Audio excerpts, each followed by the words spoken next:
Hello, my name is Crystal. I'm an expert as a service consultant, and in this video, I will show you how you can redo or undo actions in the data analyzer. This update is part of the QRC2 of 2023.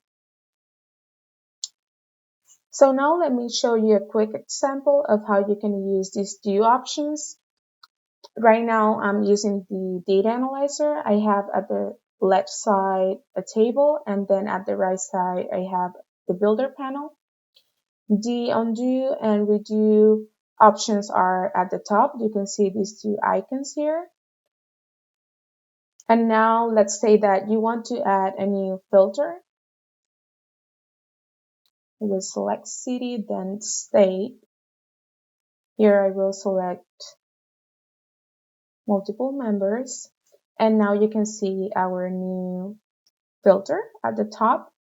But if you want to just revert those changes, you can select the undo icon. And now you see that we don't have anymore the filter.